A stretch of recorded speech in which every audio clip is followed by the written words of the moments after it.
Can you believe that Rick turned his cargo trailer that he used for work into this lovely cargo camper? And can you believe that the renovations took 2 weeks and only cost $3,500? In this video, Rick is going to explain the process of how to make a cargo camper. You sit down and maybe start out by making a list of the features that you want this thing to have. Some people are only going to use it for short-term camping, meaning a couple days here, a couple days there. So they may opt to do bunk beds in it, for example. Me, I wanted a larger stationary bed. That to me was important. I wanted at least a partial indoor kitchen. I didn't need a built-in stove and oven, but I did want a sink. I wanted a refrigerator inside the trailer, and I wanted counter space to have a microwave and to be able to set up a hot plate or a stove on the countertop if I had to cook inside. So the kitchen wasn't terribly important because I was going to have an outdoor kitchen anyway. I did want hot water, so I put a hot water heater, instantaneous water heater in, where some people just use 5-gallon jugs and have a sink with either a foot pump or a hand pump or a small electric pump, that sort of thing. So you got to kind of decide on what features you want. I think that's the first step. What are you going to use it for? How long do you think you're going to be out on the road at a time? And then look at what you think. Just try to visualize what life would be inside of a box and what all amenities your box should include. So once you have that down, then you can look at maybe drawing just a rudimentary floor plan just to show how things would fit inside this thing. And then you start to go from there. And that's when the real fine-tuning design takes place. With me, I drafted to-scale sketches of both the floor and each of the walls. I actually did an elevation drawing of the walls, what it's going to look like with my cabinets and countertop and the nose, where the windows are going to be, and the light switches and all that on the side wall, the air conditioner on the back wall, and the couch bed. I did elevations so that I could see that everything was workable.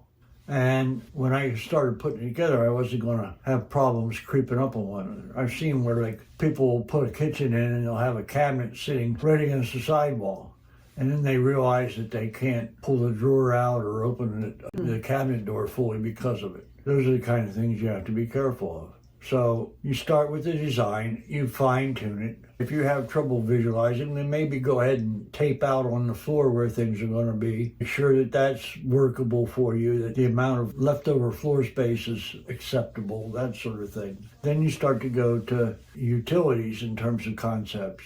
The electrical, what kind of light fixtures you're going to have, where they're going to be, where the outlets are going to be, how you're going to set the switches, and then look at how much daylight you want into it, whether you're going to put a rooftop fan in or a vent or windows and window in the door, windows on the side, where they're going to be. And you just take it kind of one step at a time and add this stuff, how I'm going to route my plumbing from the back of the trailer up to the front. And then I look at the other aspects of construction, insulating the walls and the ceiling, what I'm going to use for wall finishes, what type and color and finish of cabinets I want, what type of flooring I want. Before I actually start construction, I usually try to get little samples. In decorating, like in commercial spaces like hotel rooms and whatnot, they make these mock-up boards, and they take a photograph of the lamps that they're going to have, the furniture they're going to have, the fabrics for the bedspread, the drapes, and the wallpapers. They put them up on this board and say, all right, does anything clash here? That's the time to do it, not when you're already starting to put it up in the room and go, oh, shit, the wallpaper and the drapes don't look good together. That's kind of the mentality and the process that is necessary when you're putting one of these campers together. You have to be able to envision this to every detail, but you should have a concept in your mind that you're comfortable enough with that you get yourself to the point where you're ready to actually take out some tools and start. I've made comments after some of the videos that we put up about this trailer that, were like, well, I would have done this, or I would have done that, or I have to have this. Well, that's wonderful, but that's you. I built this thing according to what our needs were and our budget, and I tried to make this thing as versatile as possible because we weren't sure just whether or not we were going to be camping for more often and longer periods as we got older and weren't working as much. So I wanted this thing to be as versatile as possible. That was a big thing for me. Did you go on YouTube a lot and look at some designs? As I looked at the way people had furnished their trailers and laid them out, the lion's share of these trailers they're putting in plank ceilings and sometimes plank walls. I didn't want that because I've had enough experience as a carpenter knowing that all this nice dry cedar tongue and groove will eventually, if you bang into it or something falls against it, it can crack and splinter. And depending on how you finish it, unless you put a really heavy seal coat on it, it's going to hold dust and lint. And I didn't want that. I wanted something that I could clean and I knew was going to be almost hospital clean. So I opted to put fiberglass reinforced panels on the walls. I happened to be in Home Depot and I saw this underlayment, and I've used a lot of underlayment over the years for various things in my construction projects. I happened to see this underlayment. It had a very nice looking, what looked like birch veneer on it. And I thought, well, gee, I'll put that up on the ceiling and I'll paint it. Well, I looked at the stuff after I put it up and it was so nice, I said, it's a sin to paint this. So I did just varnish that natural, and I varnished my cabinets natural in the trailer because I like wood tones. I just don't like an overabundance of it, and I particularly don't like rough woodwork. I see guys that build their cabinets out of furring strips and stuff like that and put a plywood top on it, and they got a raw plywood edge there. I wanted a little bit more than that. So I had some leftover Formica from a job that I did, and it was a big enough piece that I could make my countertop. What is the most challenging part for someone, or what should they really think ahead? The design part? That depends on their skills. All right, let me give you an example. As far as design goes, we ran into a guy down in the Keys. He had done a cargo conversion, and he spent, I think he said it was at least 3 weeks, if not more, just in the design stage before he ever took out a tool. Yeah, moving the tape around. Yeah. Now me, I probably spent less than a week total. You know, it'd be a couple hours here, a couple hours there over the course of a week. So I got maybe 10 hours in the initial design stage till I pretty much knew my layout. It wasn't a final design to the inch. So I had to work it as I went along. That's my way of doing things on this particular project. For me, none of it was difficult. For some people, you may be afraid to tackle the electrical or the plumbing. That's what I hear the most of. I don't know anything about electric, I don't know anything about plumbing. I would do this in a heartbeat with my trailer, but I'd have to have somebody do that for me. So if that's the case, you got two choices. You can either pay and have somebody do it for you, or find somebody, a friend that knows something about it, let them help you, or you can learn. You're never too old to learn. If you get into a bind, then you get a little bit of help, but basically you can try and do it yourself, entirely. If you're relatively handy with your hands, there's no reason that you can't do all of the trades. It's the knowledge that you're lacking. And knowledge is relatively easily obtained with the internet and YouTube, yeah. But there's still a skill with using the tools and doing something you've never done before. All right, from working construction for years and years and years, and I probably had 500 different employees in my crews over that time, because I used to do townhouse and apartment complex projects where I'd have 30 guys in a crew at a time. The biggest skill that any of those guys, and they were just carpenters, but this goes on to plumbers as well, and electricians. The biggest skill that you need is to be able to actually accurately read a tape measure. I had one guy. That leaves me out. I had one guy in all that time that would take a tape measure out and he'd go, it's 59 inches and 5 of them little lines. If you know fractions that you can measure accurately, you'd be amazed at how successful you can be on this stuff. That's probably the biggest challenge, is being able to accurately read. And then of course, maybe doing a little bit of basic mathematics, trying to figure out how many cuts you can get out of a sheet of plywood and that sort of thing. Well, here's the thing. If you're making a camper for yourself, unless you're a perfectionist, it doesn't have to be perfect. It's what you're willing to accept. Well, all right, and different people have different degrees of perfectionism. Yes, and different standards. And I understand that you're at a professional level Well, your work where other people's wouldn't be. if a guy's doing a trailer just to take it out hunting, and he's not a skilled carpenter, and he's not that neat to begin with, he's going to come in there with muddy boots and put them up on top of his counter. He doesn't need the Ritz. And I understand that. Well, I don't think we have Ritz. We have professional craftsmanship, but I don't think we have bells and whistles. No, we don't. And bells and whistles have a dollar amount attached Yes. to them. And here's the thing.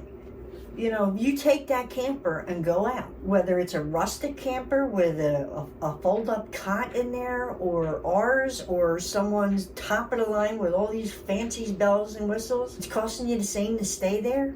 You're in the same environment in the Right. woods.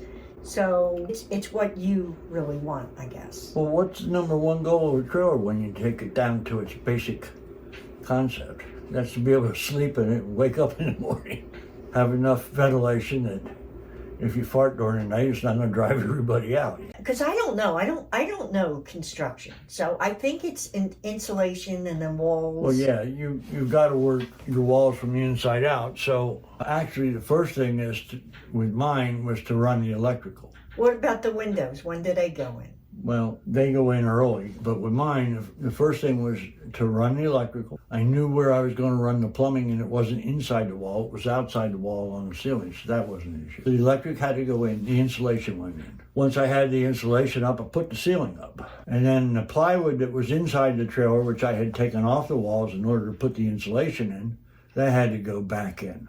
Once the plywood was in, I had two choices. I could go to the floor next, or I could actually do the finished surface on the walls, which is the FRP. And I think I put the FRP in next and put my floor in last so that I didn't have any problem with damaging it. Then the cabinets go in, and you put your wall cabinets up first because they're easier to hang when nothing's in the way.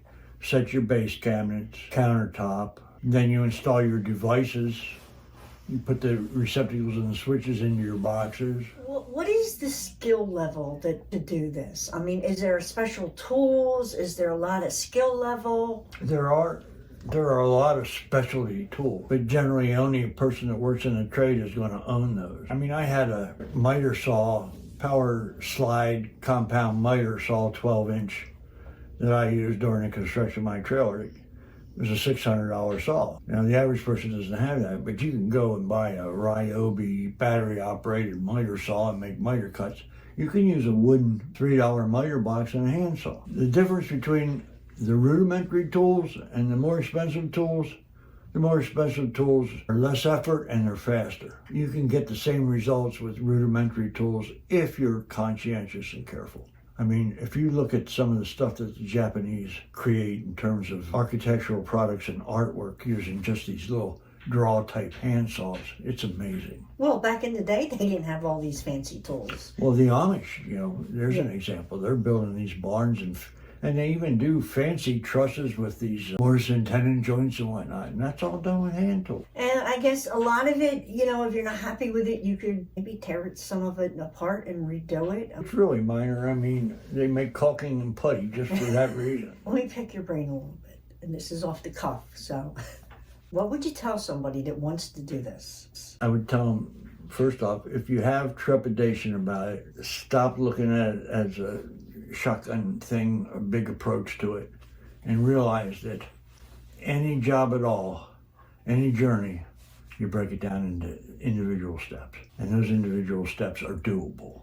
And the amount of money that it will save them, like doing it themselves rather than buying a camper or paying someone to do it, would be huge. Right, and I put this whole trailer together in like 2 weeks' time. Yeah, well, I think we had a trip scheduled, and I was really tired of lugging all of the camping gear, and it just made sense to make a camper out of the trailer that you really weren't using that much. So you did it very quickly. I hate to say this, but for once, she was right. I'm right more than once, you know that. We camped in the camper one time before it was converted. I think there were tools over my head. Right. Well, if you take it out and test it, a lot of people say to do that because you kind of get a feel for it. Yeah. Like what you want and where you want it. Yeah, it's not a bad idea. If you buy a trailer, go sleep in it one time for overnight at least and see how it feels. If you're claustrophobic, before it's finished, you're going to be claustrophobic once you get all your other crap in there. Well, we're really not in the camper very often. And what we do have is that canopy with the big screen house. I'll Right, put a link to right. that. And we love that. That's a 10 by 10 room. Put it up over your picnic table, or you could leave the picnic table outside and just put, chairs and your ice chest and maybe a small table. And, it's very versatile in that respect. Well, thank you very much for letting me interview you. I know that you have showed a lot of people camper and we've done some videos about it, but I thought maybe some people might have had questions and this way you could go more into depth and it could help them out. So Watch this next video and see Rick and Sharon go camping off-grid in Pennsylvania.